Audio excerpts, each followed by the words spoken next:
primeiro conjunto de processos que acontece quando o cliente entra numa empresa. É onde tu tem que pegar na mão do cliente e seguir naquele caminho até gerar o primeiro resultado, né?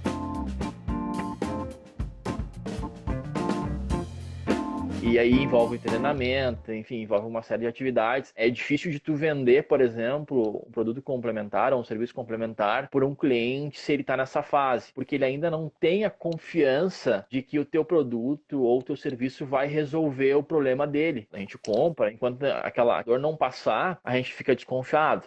Então, por isso que a gente tem que pegar na mão e fortalecer bastante o relacionamento, uma aproximação bem forte com o cliente, para que ele não desista, porque o resultado ele vai demorar um pouquinho para chegar. E aí, necessariamente, a confiança dele vai vir com esse primeiro resultado, que significa que a empresa está cumprindo com a promessa. Então, essa é uma das fases que pode acontecer um cancelamento de forma mais fácil. O próprio computador, que a maior parte das pessoas usa, é subutilizado. A pessoa compra um equipamento de 2 a 5 mil reais, algo assim, e usa, sei lá, 10% do potencial do computador. A mesma coisa o telefone, sabe? Tem gravador de tela, tem editor de vídeo, tem uma série de recursos que chegam junto com o aparelho de fábrica e que as pessoas não habilitam. Não sei se chega a 15, 20% do que daria para fazer no próprio celular, né? E aí entra em outras coisas. As novas televisões, que são Smart TVs, e outras tantas coisas que a gente, como pessoa física, compra, ou ainda como profissional compra de outra empresa, a gente nem sabe tudo que aquilo traz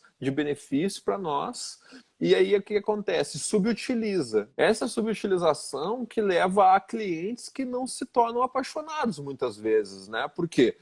Porque, cara, poderia ter uma transformação muito maior da minha vida se eu soubesse usar melhor aquilo que eu comprei, sem mexer no meu dinheiro de novo, sabe? Eu já tenho aquele recurso disponível para mim. Então, se eu soubesse utilizar isso de melhor forma, eu teria com certeza um sentimento positivo muito maior com relação a quem me forneceu aquela solução.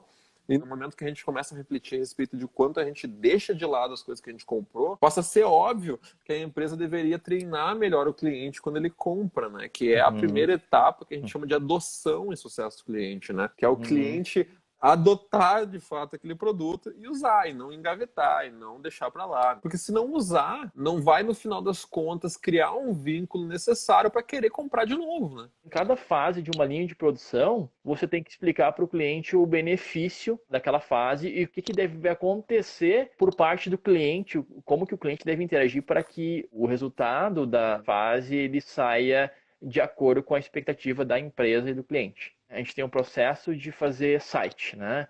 Tem onde a gente escolhe o design, depois é codificado, depois a gente entrega para o cliente. Então, em cada uma dessas fases, existe um mini processo de adoção. Então, qual é o resultado que eu vou gerar nessa fase para o cliente? Isso deixava muito claro o que ele deve esperar dentro dessa fase, porque a maior parte das operações, elas fazem isso no início, né, a adoção. Por ser um dos pontos mais importantes de uma estratégia de CS, basicamente é treinamento, mas entrega de valor. Então, vamos pegar e criar micro treinamentos e micro entregas de valor dentro dessas fases de produção. É ideal que essa venda, né, seja feita novamente. Aí o escopo, falando sobre escopo, os objetivos, seja retomado na adoção. Lógico, aí se tu tem, por exemplo, microadoções, tu vai fazer isso também. Então, por ser uma das fases principais, a maior parte dos recursos de CS estão dentro dessa fase. Elas não estão, elas devem estar. Porque no final das contas, a fase de adoção é uma fase responsável pelo alinhamento das expectativas também, né? Eu tô com o produto na mão, eu tô com o serviço contratado, quais são as minhas expectativas? Então eu alinho elas e traço um plano para mim alcançar o meu primeiro valor, né? E obviamente um plano de longo prazo para chegar onde eu quero, ok. Mas sempre com o foco no primeiro valor. É legal essa ideia de quando troca o marco, vamos lá, vamos dividir então, digamos, um projeto ou uma relação em marcos, né? Vamos lá, primeira série, segunda série, terceira série, quarta série, digamos, né? E daí tá, primeira série, eu vou ter uma fase de adoção, qual que vai ser o marco de primeiro valor que a gente vai buscar?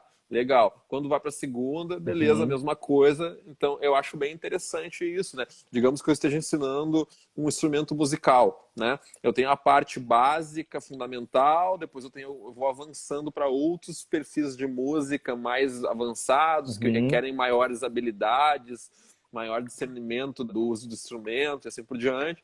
E vou avançando em escalas mais complexas. Quando eu troco de nível, eu posso voltar para a fase de adoção e fazer a pessoa perceber que conseguiu dar o primeiro passo, né? Comemorar aquele primeiro passo. Achei muito inteligente isso.